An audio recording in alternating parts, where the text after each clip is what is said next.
Hi there, it's Sandra here from Creating in Spain. Now, I'm not great at heat embossing, it's not my strong point, but I came up with an idea, and I don't know why it occurred to me, but I came up with an idea the other day that I thought you might like. Now, occasionally I have heat embossed onto acetate, and it is a bit prone to warping a lot of surfaces, including my card. However, I found, purely by accident, that if you put a towel underneath things when you're heat embossing, it doesn't seem to warp as much. I guess it's because some of the heat is absorbed into the towel. Usually when I'm embossing, I've got a silicone mat on my desk. And I think what it was that I'd put my silicone mat in the wash and I couldn't be bothered to get another one out. Had an old towel to hand, so I used that instead. And it was an improvement. So yeah, just found out by accident. So a design like this can be done on acetate. And then I thought, well, if you can do it on acetate, can you do it on contact paper? I'm thinking stickers. So I tried it. And it turns out that you can. Now excuse the messiness of this one, because this was just a prototype. I didn't take any great care with it.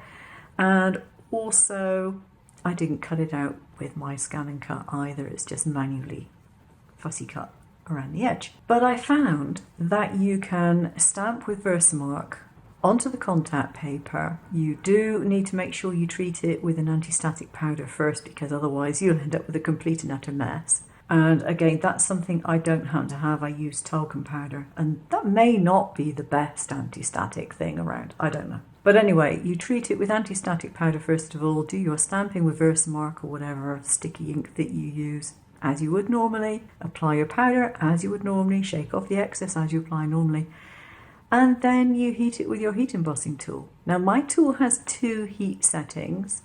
If you go full bore and you overheat it, then the plastic will probably bubble. But if you're careful or you use the lower of the 2 heat settings, the embossing powder will melt, but the plastic will not. So you can then cut it any way you like and apply it to whatever surface you like. And as you can see, I've put mine on a glass jar. Now, aside from the fact this gives you various options, most people have metallic embossing powders. I've only got one metallic, which is this platinum one.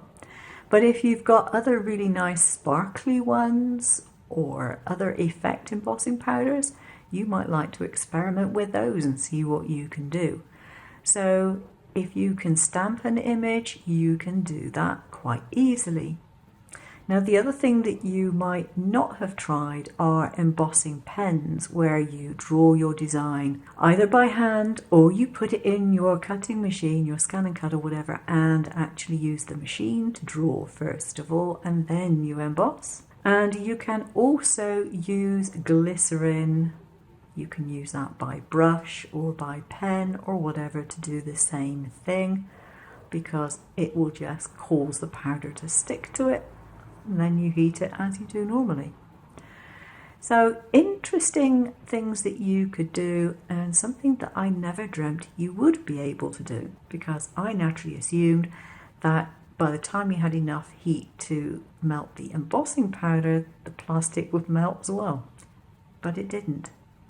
So there we are. You can get contact paper in both temporary, as in removable, designed for books, and you can get it in the permanent variety, which is not quite so removable. You might also want to experiment with this technique on your normal vinyls. If you have scraps of vinyl left over that are suitable for making little stickers, well, that's one way of using them up. Thanks for watching. I'll see you again soon. Take care now.